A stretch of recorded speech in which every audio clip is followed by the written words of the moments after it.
Welcome back to the channel. This is the Action Figure Grader, and as promised in the video yesterday, I wanted to look at the items that are now actually up already at auction, which I did not know yesterday. Over at Heritage Auctions, there are some absolute stunners in the May 4th celebration auction. They're all up and running right now for online bidding, but on May 4th, to celebrate May the 4th, they will have the live final bidding for all of these items. Lots of prototypes, original card art. There's a really rare 12-pack, also Kenner Canada 12-pack that I had never seen before. Brett Onfet over on his YouTube channel, he messaged me and showed me this, and it was pretty cool to see. I had never seen one of those before. So lots of really interesting items at auction over at Heritage. As always, with Heritage, there is a buyer's premium, which I don't remember the amount. I think it's like 20%. And then you also do have to pay sales tax and shipping on top of that. So it usually adds up to about 30% on top of whatever your final winning bid is, at least for me here in Tennessee with a high sales tax. So keep all of that in mind if you plan on bidding on any of these items. If you do plan on bidding on any of these items, more power to you, because there's going to be some expensive items in this auction. I wanted to start off with, first, the Star Wars Trilogy Arcade. This is a Sega, a Sega 1999 arcade cabinet that had the Star Wars Trilogy. I think that they made these also, or these three games for also the Super Nintendo. I just remember the Super Star Wars Trilogy. They were really hard games back in the day, but this cabinet, I think, has all three of them in the form of an arcade cabinet. And this is currently at $301, $376 with the buyer's premium. That's going to be a little expensive to ship. You might want to go pick that one up in person. But that is a really cool cabinet that is available for purchase, and it is working. So that's very, very cool to see that. I wish I had room for an arcade. It would be really cool to have that. Okay, so that's that. But now we dig into the first shot prototypes, which are really incredible in this auction. First is a Peach Boba Fett first shot prototype, AFA 85, population 1, the only graded example. There it is, graded in 2025. So freshly graded, with the CIB inside the case from Tom Derby. So black torso, peach arms and legs and head. And that one is an AFA 85, 1 of 1. It's already at $6,250. God only knows where that one's going to end. And then here's one with a first shot head pull. So this one is peach first shot head, dark green chest. It's only an AFA 40. And I assume that the body is just the original, figure that was added after the fact, or maybe it was part of the, the engineering process as they were finalizing the head. I don't know all the details on that, but pretty cool looking figure though, that, they clearly had these in hand prior to grading, because, or they've just kind of cut the pictures, I guess. But the rocket is kind of cut off there at the top of the backpack, which is probably why it got the 40 grade. It is a Hong Kong figure, dark green chest. It's got some scuffing to the armor as well. So all of those factors played into why this figure got a AFA 40. And I don't know much in the way of how this originated, but let's see here. This, I'm just trying to zoom in here if I can, has been found to be an authentic example. Research to verify authenticity was compared. And I think that's just general language there. So usually they include some notes in the CIB as part of that, whether the body was added after the fact for aesthetic purposes, which I've got a headshot or a head pull for Lobot where the body was added after, things like that. But this doesn't have that. So I'm assuming just because the rocket has been broken off there, it was probably some kind of engineering test sample. But who knows? Who knows? But it's pretty cool to see that. And I don't expect that one. That one should probably stay relatively affordable versus this one, which is obviously a complete figure that is a a full first shot prototype. Usually the head pulls, torso pulls, those do stay a little bit more affordable, but obviously it is Boba Fett. It is low grade though, so I would be curious to see where this one ends up. It's already at $950 now, which is kind of where most head pulls and torso pulls usually sell. But because it's Boba Fett, you got the Boba Fett tax. Here was a Peach first shot head pull, population 1 for Obi-Wan Kenobi. So again, the figure appears to be, just the regular figure, but the head pull is what this is. And it's an AFA 80.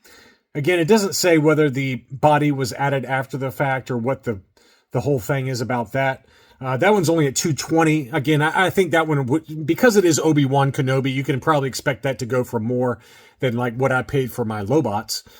First shot head pull and first shot torso pulls.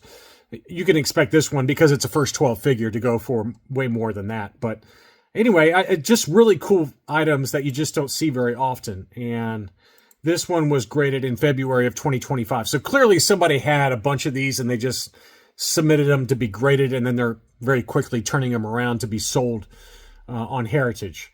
Very cool. Same seller most likely also has this first shot prototype for Han Solo Bespin, graded AFA 80+, white arms, brown legs, black torso, peach head. So, all kinds of different colors on that one. That one's already at $1450, which is not a surprise because ESB first shot prototypes do tend to command a big number. We just saw some in the last Hakes auction for the IG-88. They had a first shot prototype that was unpainted, and then one with kind of alternate colors. So those went for big boy money. And this one will be no exception. I can promise you that. So AFA 80+ on that one. They have a first shot prototype Leia Endor with, it's labeled light brown hair. So you can see that the hair color is a little different on that one. And again, they've got some photos of the figure before it was sent in to be graded. AFA 80 on that one. That one's at $300. And they also have a first shot prototype B-Wing pilot. The face is super pale on that one. It mentions light brown for the helmet, so that's kind of a known factor. But you can see there the face is like super pale. And maybe it wasn't painted. They just added the eyes and the eyebrows, but looks super creepy. It looks like some kind of zombie version of the of the B-Wing pilot. So that one's at $310. That one's an AFA 75 first shot action figure. Very, very cool, though. And next up is a first shot prototype Nikto, AFA 80+, population 2. This is the highest graded example. And that one is mentioned as light brown skin. So it does look a little bit lighter than usual. It's not super noticeable, but I think that the final retail figure was a little bit more reddish in color. So $155 is the current bid on that one. They also have a population 1 Han Solo Endor first shot prototype, AFA 80. There you go there. Dark brown hair on that one. So yeah, the hair looks very dark relative to the final production figure. Oh yeah, very dark brown hair. That one's at $280 as well. So very cool to see that one. And then we have an AT-ST driver first shot prototype, AFA 80, population 4. This is the highest grade. So that one, it looks like the color of the uniform is like a lot lighter to me. It doesn't mention that on the label, but just looking at it, maybe it's just because I haven't looked at one of these figures lately, but that uniform does look a little brighter to me, but very cool to see that one as well. $310. So those are all the first shot prototypes. Lots of them to choose from. I don't know where these will end up for most of them, but I just don't know that market very well. Here is the item that Brett on Fett showed me, and how cool is this? So this is a Sears Special 12 minifigure set, and inside were mint-on cards. So it's the full set of carded first 12 figures, and you can see there it's got some Kenner Canada cards, some, I think they're all Kenner Canada cards. Does not have the vinyl Cape Jawa, even though that is on the front of that box. It's not a vinyl Cape Jawa, it's just a cloth Jawa. But I had never seen one of these before. La guette des atois. La guette des atois. You stupid American. And this the qualified scale certificate of authenticity says that inside were all 12 carded figures remain factory sealed, but the outer seal had been broken. So it was a qualified 70 plus grade. I mean, again, I had never even seen this before. Population 1, it's the only graded set. And so they elected to grade it like this inside the box. I personally think that was a mistake. I think it would have been really cool to have them all like this inside a case. Just a gigantic 17-foot long case. But no, I think this is probably the way to do it. I mean, if you're going to grade it, you have to do it like this, just because of the size of that acrylic case. But wow, what an interesting item before. I just had never seen this before. So let's see what it says about this. So this was, let's see, Sears had a special 12 minifigure set in 1979. And it includes all 12 figures with the Canadian packaging, obviously. So qualified 70. I mean, I have no idea where this is going to end up. This is at $8,000 already. It's a one of one, and somebody is going to pay big money for this. I think it's interesting, though, how some of them have the, La Guerre des Étoiles on the card backs, I guess because they're 12 backs. And then some of these have the 21 backs inside. So there's some 12 backs, there's some 20 backs, and then some 21 backs. But all French-Canadian, it looks like, except for maybe... I was wondering about this 20 back right here. That looks like it's just the standard 20 back U.S. card. Yeah, so it looks like the Sand People is just a U.S. card, but then the rest of them were all Kenner Canada. So how weird is that? Man, it's just such a weird item, but absolutely insane to see that, in the packaging. So, wow. $8,000 on that one. So, and then there's this one, which was a special 9 minifigure set. Again, population 1, 9 figure set. And it includes the next 21 figures, I guess. So you got the first 12 and then the next 9. And it's got Boba Fett and obviously the Cantina creatures, Death Star droid, the 2 droids, and then the R5-D4 power droid, and then Luke X-Wing. And again, let's see if these are U.S. cards. So these are U.S. releases. And no, see right here, it's got the Kenner Canada packaging again. And yeah, it says Kenner Canada Star Wars Special 9 minifigure set. But it looks like, no, yeah, it is the Kenner Canada packaging. So I just didn't notice the difference there. Wow, man, what an insane item. Absolutely insane. And this one's at $8,888 already. So interestingly, that the first 12 is actually, the bidding on that one's less so far versus this one. So, wow, unbelievable, man. I just cannot believe some of the stuff that people have in their collection that just been sitting around. I mean, never seen anything like that before. I'm just sorry to be kind of like rambling here, but I just had never seen anything like this. And it's really cool to see. So I cannot wait to see what those sell for. I mean, they're going to be some big boy money on those. Next up, just a little bit more standard items. Now, that was really it for, other than the original art, which we'll get to in a second. There are some more standard type items that are in this May 4th auction. Again, everything's going right now. And there's 12 days left. It goes live. It's a little different with Heritage. It's not like you can bid last second on Heritage like you can on Hakes. You have to be in front of your computer or on the Heritage app on your phone in order for the live bidding, which starts. So it's a little more complicated than a Hakes auction, but we do have a 21 back A Greedo AFA 85. We've got an AFA 85 21 back B Snaggletooth. That's a beauty. Still cheap right now at $280. Here's a big one, though. This is the 21 back Secret Star Wars action figure offer. Obviously, the boss mail away. But this is for the Stormtrooper, and this is a really tough one to find. I think it's actually the hardest character to find on this card back is the Stormtrooper. Don't quote me on that. That's just what I remember. But this is an AFA 85, population 1, highest graded. So that one's at $750. I bet that one goes for several $1,000s. I don't know what it'll go for, but it's just impossible to find the Stormtrooper on that Transition 21 back. Next up is a Boba Fett AFA 70 Pop. It says Hot Pop 1. I think it's because it's a Palatoy and it's not a. It says with figure stand. Okay, I get it. So this is with a figure stand, but it's a Palatoy card back, which usually the Palatoys don't. You know, most of these Palatoys are Toy Tonys, but this one has the figure stand inside, and it's a Pop 1. So that's cool. Man, so, you know, one little tiny, you know, one random factory person decided to put in the figure stand in this one, and now all of a sudden it's going to go for big money because it's the only one that has that that figure stand inside. So anyway, just interesting. I had never seen that before either. It has the large COO printed on the back of the leg marking. Incredibly rare find. Again, I don't know enough about the different card back and figure combinations, but I'm assuming it's because of the figure stand that this one is so rare. Large COO, Hong Kong. You know, people freak out about that stuff.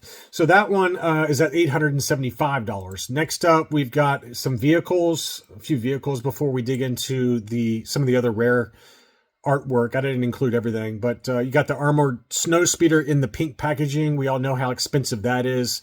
There was I think it was an AFA 85 that sold in the last Hakes auction. That was big boy money.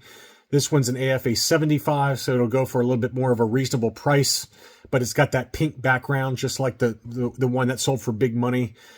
We have the X-Wing fighter, no long play logo, AFA 75 on that one. So it's kind of the second iteration Star Wars X-Wing. That's at $450. We have the Collector Series Land Speeder, AFA 85. Pretty common, but very high grade. We have an 80 plus grade Ewok Village playset. That one's at $310. The Y-Wing Fighter, AFA 80 plus. And the Imperial Shuttle, AFA 80 plus. So, you know, some vehicles if you're into the graded vehicles. And this is incredible. This is a really cool piece of original art. So this is the C-3PO droids card art, but this is the original art that was used to make that card back. How awesome is that? Obviously, it was reused on the Vintage Collection version as well. So that's already at $1,050. I have no idea what that's going to go for, but if you're into the original art, this is what, you know, this is what the C-3PO droids card back looks like, and then you get the original artwork that was by Alice Carter from 1985. Absolutely awesome. And this is one of the few markets that has really held up well, if not gone up in price, relative to some of the decreases we're seeing in some of, you know, the graded comic book market, graded cards. Obviously, the action figure market has taken a little bit of a dip, right? The original art for comics and for, obviously, for action figure card backs, that market has really done well and continues to hold up very well. So I'd expect that number to be a big boy number. 10 grand? No idea, but I'm just guessing. And then we have this droid's promotional illustration by also Alice Carter. So it's got all the characters there running away from a big robot. And so this was some kind of, you know, promo art as part of either promoting the cartoon or the figures. I don't know, but that one's at $625. This is from 1986. And this is from Lucasfilm. So this was promotional material for the Cult Classic animated series. And so this illustration was produced by Nelvana on behalf of Lucasfilm and broadcast on ABC. So that was for the actual show. And it follows the adventures of R2 and 3PO between the events of Revenge of the Sith and A New Hope.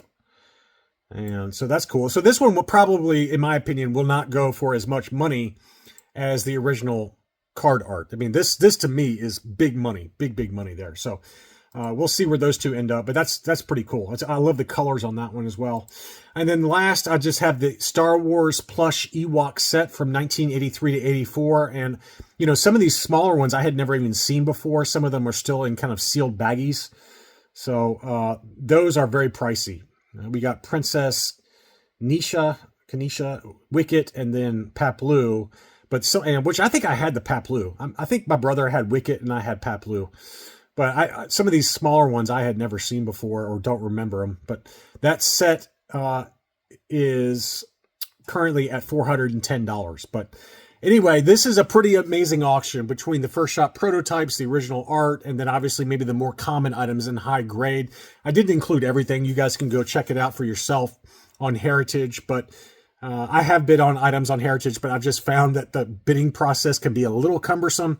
So you do have to kind of be at your computer or on your phone as the auction item comes up during the live bidding, which makes it kind of difficult. But if you got some time on your hands, there's going to be some pretty rare stuff that pops up on May 4th for the live bidding for these items. So anyway, I hope you enjoyed this look at the Heritage May 4th auction. Thank you so much for watching, and I'll be back soon.